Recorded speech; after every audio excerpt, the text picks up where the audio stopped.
भारतीय जनता पक्षाचा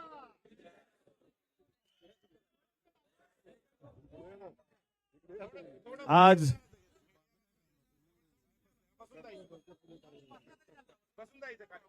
माझ्या आणि आपल्या सर्वांच्या भारतीय जनता पार्टीतील पक्षप्रवेशाच्या निमित्तानं या ठिकाणी ज्यांच्या शुभ हस्ते ज्यांच्या प्रमुख उपस्थितीमध्ये माझा आणि आपल्या सर्वांचा प्रवेश झाला असे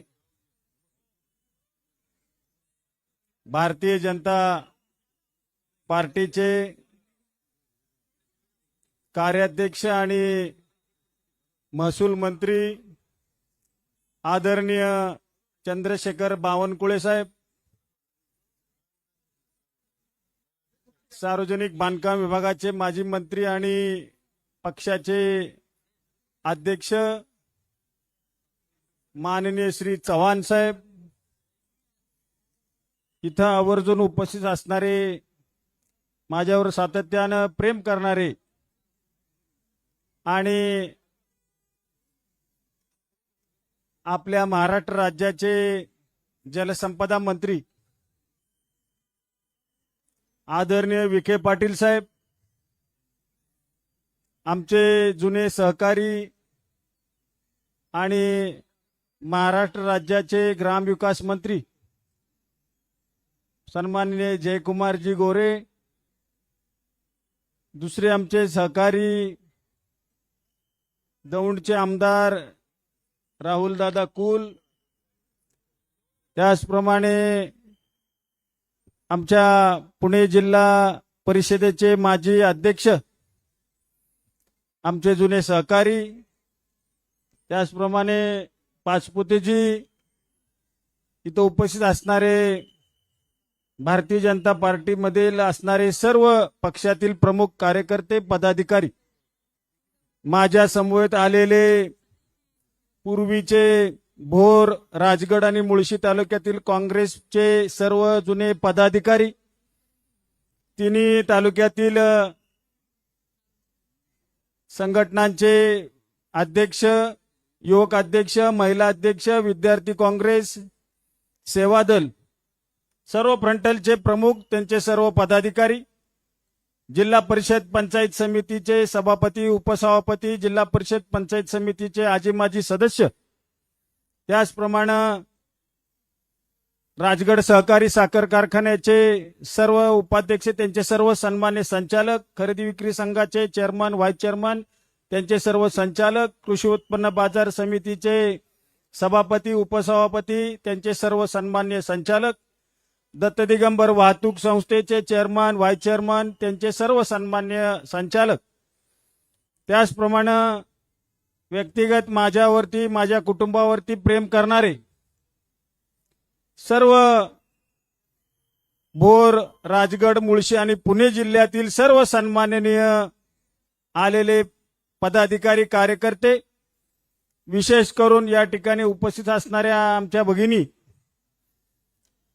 पुणे जिल्हा महिला काँग्रेसच्या माझ्या अध्यक्षा सौभाग्यवती किरणताई काळभोर, सोपनरावजी मस्के, त्यांचे सर्व सन्माननीय उपस्थित मान्यवर, सर्व बंधू आणि भगिनींनो, गेल्या 4 दिवस आपण वृत्तवाहिनींमध्ये पाहत असाल, प्रत्येक चॅनलवर, पेपरमध्ये, वृत्तपत्रामध्ये संग्राम थोपटे काय निर्णय घेणार याकरता सर्वांचं लक्ष लागलेलं होतं.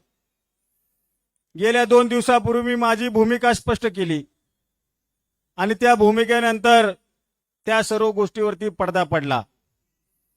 आज या ठिकाणी पक्ष प्रवेशाच्या निमित्तानं बावनकुळे साहेब असतील, चव्हाण साहेब असतील, विखे पाटील साहेब असतील, जयकुमार गोरेजी असतील, राहुलदादा असतील, महाडिक साहेब सुद्धा विशेष करून या ठिकाणी उपस्थित आहेत. माफ करा, तुम्ही मागे बसला होता, मी बघितलं नाही.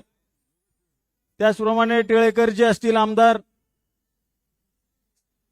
त्यांना मला या निमित्तानं सांगायचंय साहेब की मला बरेचशा लोकांनी प्रश्न विचारला, तुम्ही काँग्रेस का सोडता? तुम्ही तर हार्डकोर काँग्रेसी, गेल्या अनेक वर्षापासून तुमच्या वडिलांपासून तुम्ही काँग्रेस रुजवली, वाढवली, किंबहुना तो विचार तुम्ही लोकांपर्यंत पोहोचवला. परंतु खरं सांगायचंय साहेब, ही वेळ खरं तर माझ्यावर काँग्रेसनेच आणली. आणि या परिस्थितीचा गेले 5-7 वर्षापासूनचा मी सातत्याने विचार करतोय. विखे पाटील साहेब विधिमंडळामध्ये असल्यानंतर मला वारंवार सांगायचे, अरे संग्राम निर्णय घे, निर्णय घे, निर्णय घे.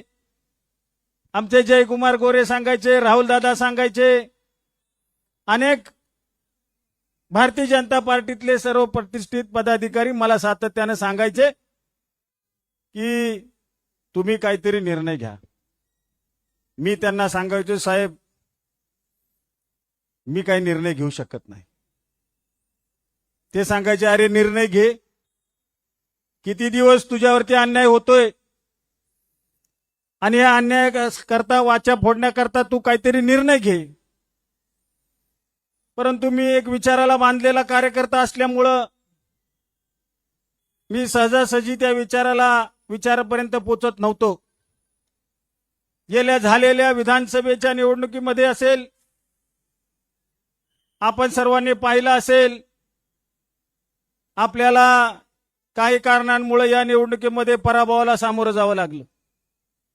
त्या अगोदरची झालेली लोकसभेची निवडणूक असेल, त्या निवडणुकीमध्ये महाविकास आघाडीचा जोमाना आणि अतिशय काटेकोरपणे आणि काळजीने काम आपण सर्व कार्यकर्त्यांनी केलं आणि महाविकास आघाडीचा धर्म पूर्वीच्या काळामध्ये लोकसभेला आपण पाळला.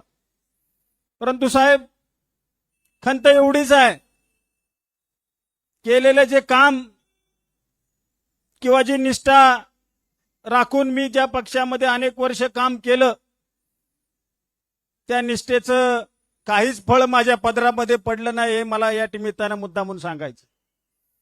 अनेक वर्ष मी संघर्ष केला, माझ्या वडिलांनी संघर्ष केला, मीही संघर्ष केला. संघर्ष करायला लागतोय म्हणून आम्ही कधी डगमगलो नाही किंवा कुठलाही विचार त्या ठिकाणी शिवला नाही. संघर्षाच्या भूमिकेमधून सातत्याने सहकारी संस्था असतील, स्थानिक स्वराज्य संस्था असेल, जिल्हा परिषद पंचायत समिती असेल, नगरपालिका असेल, तिथं एक हाती सत्ता मिळवण्याचा कायम प्रयत्न केला. पक्षाची ताकद मिळो न मिळो, तळागाळापर्यंत काँग्रेस रुजवण्याचं, वाढवण्याचं प्रामाणिक काम आम्ही त्या निमित्तानं केलं. आज खरं तर पूर्वीचे दिवस आठवल्यानंतर आजचा निर्णय घेतल्यावर थोडंसं वाईट वाटतंय, कारण की पूर्वीच्या काळामध्ये आम्ही जो पक्ष तळागाळामध्ये वाढवला, परंतु नाईलाजानं आज या निर्णयाप्रत आम्ही या ठिकाणी येऊन बसलेलो आहोत.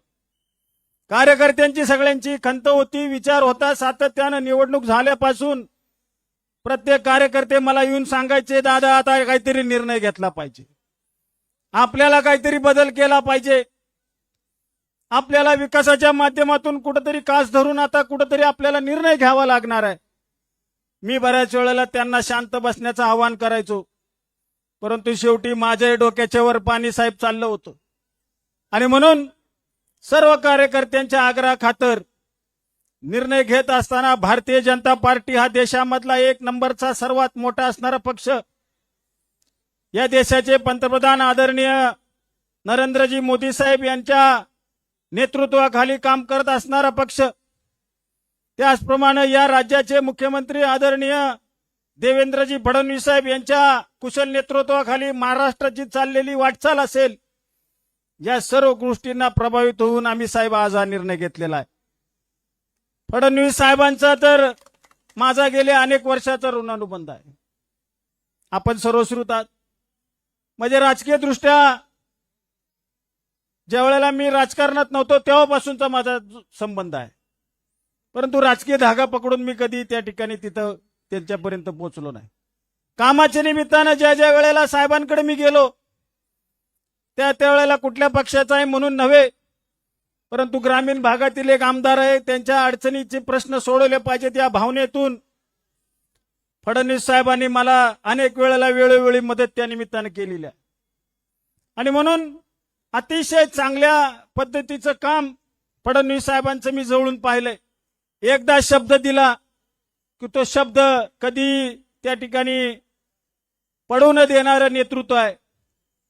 पाटील साहेब, आपण देखील या व्यासपीठावर आपल्या वडिलांपासून माझे वडील असतील, जुना ऋणानुबंध प्रवास आहे. आपल्या वडिलांच्या काळामध्ये आपले वडील आणि माझे वडील एकत्रितरित्या त्या काळात काम केलेलं आहे आणि जुना संबंध आहे. तुम्ही बऱ्याच वेळेला मला सांगायचा, परंतु शेवटी कुठल्या ना गोष्टीची कधी ना कधीतरी वेळ यावी लागते असं म्हणलं तर वावगं ठरत नाही. आज बावनकुळे साहेबांच्या प्रमुख उपस्थितीत, त्याचप्रमाणे आज चव्हाण साहेब हे सुद्धा पूर्वीच्या काळात सार्वजनिक बांधकाम मंत्री असताना त्यांच्या माध्यमातून सुद्धा अनेक कोट्यवधीचे प्रश्न कामे मार्ग लावण्याचं काम या सर्व मंडळींनी केलंय.